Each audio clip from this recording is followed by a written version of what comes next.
بسم اللہ الرحمن الرحیم۔ السلام علیکم ورحمۃ اللہ وبرکاتہ۔ کتاب نصاب التجوید، سبق نمبر 4، کچھ ضروری اصطلاحات، صفحات 15، 16، 17 اور 18۔ سورۃ الحج کی آیت نمبر 11 میں اللہ تعالیٰ ارشاد فرماتا ہے، وَمِنَ النَّاسِ مَن يَعْبُدُ اللَّهَ عَلَى حرف کی جمع حروف، الف سے یا تک تمام حروف ہیں جن کی تعداد 29 ہے، ان کو حروف تہجی یا حروف ہجا یا حروف ہجائیہ کہتے ہیں۔ امام خلیل بن احمد نحوی کے نزدیک حروف کے 10 القابات ہیں۔ نمبر 1 حلقیہ، نمبر 2 لہویہ، نمبر 3 شجریہ، نمبر 4 صفیریہ، نمبر 5 نطعیہ، نمبر 6 لثویہ، نمبر 7 طرفیہ یا ذلقیہ، نمبر 8 شفویہ، نمبر 9 جوفیہ، نمبر 10 ہوائیہ۔ اور انہوں نے اس کی وجہ تسمیہ بھی بیان کی ہے، وہ انشاءاللہ بعد میں ہم تحقیق کریں گے۔ حرف لغت میں طرف یا کنارے کو کہتے ہیں، اور اصطلاح تجوید میں، یہ لفظ اصطلاح ہے، بعض لوگ کتاب سے دیکھتے ہوئے اصلاح پڑھتے ہیں، وہ غلط ہے۔ اصطلاح تجوید میں اس آواز کو کہتے ہیں جو مخرج محقق یا مخرج مقدر میں معتمد ہو کر ٹکرا کر نکلتی ہے۔ حرف کی جمع حروف ہے، الف سے یا تک تمام حروف ہیں جن کی تعداد 29 ہے، انہی کو حروف تہجی کہتے ہیں۔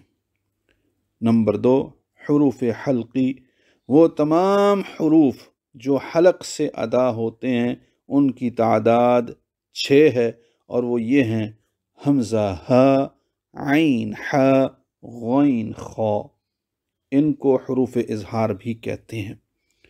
حروف مستعلیہ، وہ حروف جو ہر حال میں پر پڑے جاتے ہیں، ان کی تعداد 7 ہے: خا، صاد، ضاد، طا، ظا، غین اور قاف۔ حروف مستعلیہ کا مجموعہ ہے خص، ضغط، قض، یعنی خا، صاد، ضاد، غین، طا، قاف، ظا۔ حروف شفوی، وہ حروف جو ہونٹوں سے ادا ہوتے ہیں، تعداد کے اعتبار سے 4 ہیں: با، میم، واو، فا۔ ان کو شفویہ اس لیے کہتے ہیں کہ یہ دونوں ہونٹوں سے ادا ہوتے ہیں۔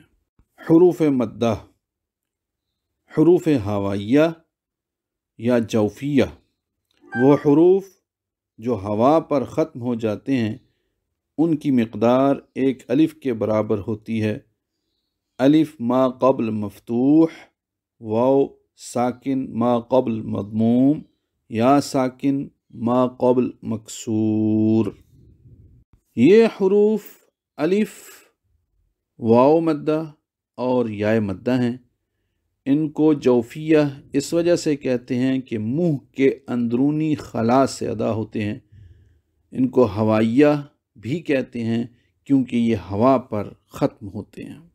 نمبر 6 حروف لین، وہ حروف جو نرمی سے پڑھے جاتے ہیں، واو اور یا ساکن ما قبل مفتوح۔ لین کے معنی ہے نرم ہونا۔ یہ صفت 2 حروف میں پائی جاتی ہے، واو لین اور یا لین۔ واو ساکن اور یا ساکن سے قبل زبر ہو تو انہیں حروف لین کہتے ہیں۔ ان کو ایسی نرمی سے ادا کرنا چاہیے کہ ان پر مد کرنا چاہیں تو ہو سکے۔ حرکت، زبر، زیر اور پیش میں سے ہر ایک کو حرکت کہتے ہیں، اور ان کو مجموعی طور پر حرکات کہتے ہیں۔ زبر کو فتح یا فتحہ اور نصب، زیر کو کسرہ اور جر، اور پیش کو ضمہ اور رفع کہتے ہیں۔ فتحہ والے حرف کو مفتوح منصوب، کسرہ والے حرف کو مکسور مجرور اور ضمہ والے حرف کو مضموم مرفوع کہتے ہیں، اور حرکت والے حرف کو متحرک کہتے ہیں۔ فتحہ اشباعی کھڑے زبر کو کہتے ہیں، ضمہ اشباعی الٹے پیش کو کہتے ہیں، کسرہ اشباعی کھڑے زیر کو کہتے ہیں۔ یہ کل اشباعی حرکات ہیں، یعنی کھڑا زبر، کھڑی زیر اور الٹا پیش، یعنی یہ تینوں اشباعی حرکات کہلاتی ہیں۔ اشباعی حرکات حروف مدہ کے قائم مقام ہیں، یعنی کھڑا زبر الف مدہ، کھڑا زیر یائے مدہ اور الٹا پیش واو مدہ کے قائم مقام ہیں۔ اس میں ایک چیز نوٹ کر لیجئے گا، وقف میں اشباعی حرکات کے احکام حروف مدہ سے مختلف ہوتے ہیں۔ متحرک جس حرف پر حرکت ہو اسے متحرک کہتے ہیں۔ فتحہ زبر کو کہتے ہیں، جس حرف پر فتحہ ہو اسے مفتوح کہتے ہیں۔ کسرہ زیر کو کہتے ہیں، جس حرف کے نیچے کسرہ ہو اسے مکسور کہتے ہیں۔ ضمہ پیش کو کہتے ہیں، جس حرف پر ضمہ ہو اسے مضموم کہتے ہیں۔ نمبر 15 تنوین، دو زبر، دو زیر اور دو پیش کو تنوین کہتے ہیں۔ جس حرف پر تنوین ہو اسے منون کہتے ہیں۔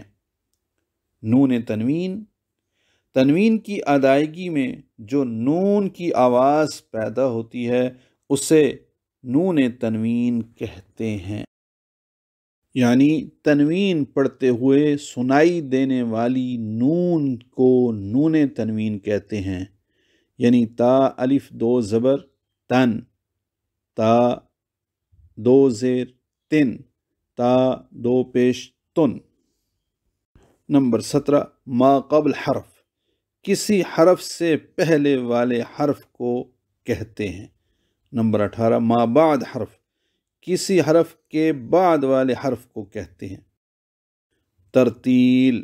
نمبر 19 بہت ٹھہر ٹھہر کر پڑھنا، علم تجوید اور علم وقف کی رعایت کے ساتھ صحیح و صاف پڑھنا، جیسے قراء حضرات محافل میں تلاوت کرتے ہیں۔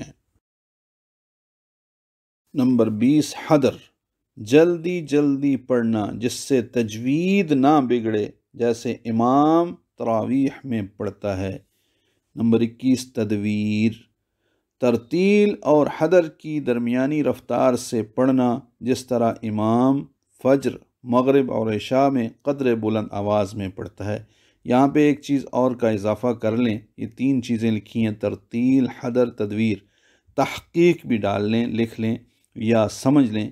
جیسے استاد شاگرد کو سمجھاتا ہے، ایک ایک حرف بتاتا ہے تو ہر حرف پہ رکتے ہیں، تو اس میں تحقیق ہوتی ہے۔ تو 3 چیزیں پڑھنے کے متعلق ہیں، ایک پڑھنے اور پڑھانے کے متعلق ہے جس کا نام تحقیق ہے۔ نمبر 22 اظہار، ظاہر کرنا، نون ساکن، نون تنوین اور میم ساکن کے بغیر غنہ کے ظاہر کر کے پڑھنا۔ نمبر 23 اقلاب، تبدیل کرنا، نون ساکن اور نون تنوین کو میم سے بدل دینا، یہ صرف اس کے ساتھ خاص ہے۔ نمبر 24 اخفاء، چھپانا، نون ساکن اور میم ساکن کو چھپا کر ادا کرنا۔ نمبر 25 غنہ، ناک میں آواز لے جانا، ناک کے بانسے کو خیشوم کہتے ہیں۔ نمبر 26 موقوف علیہ، جس حرف پر وقف کیا جائے اسے موقوف علیہ کہتے ہیں۔ نمبر 27 وقف، وقف کا لغوی معنی ٹھہرنا، رکنا، اصطلاح تجوید میں کلمہ کے آخر پر سانس اور آواز توڑ دینا، اور موقوف علیہ یعنی جس پر وقف کیا جائے اگر متحرک ہو تو ساکن کر دینا وقف کہلاتا ہے۔ نمبر 28 ادغام، ملانا، 2 حرفوں کو ملا دینا، پہلا مدغم اور دوسرا مدغم فیہ کہلاتا ہے۔ نمبر 29 مدغم فیہ، جس حرف میں ادغام کیا گیا ہو۔ نمبر 30 سکون۔ سکون جزم کو کہتے ہیں، اس کا ایک نام جزمہ بھی ہے جو ہندوستان میں رائج ہے، جزم، سکون یا جزمہ۔ نمبر 31 ساکن، جس حرف پر سکون ہو اسے ساکن کہتے ہیں، یعنی جس حرف پر جزم ہو اسے مجزوم کہتے ہیں۔ سوالات، سبق نمبر 4، سوال نمبر 1، حروف تہجی سے کیا مراد ہے اور ان کی تعداد کتنی ہے؟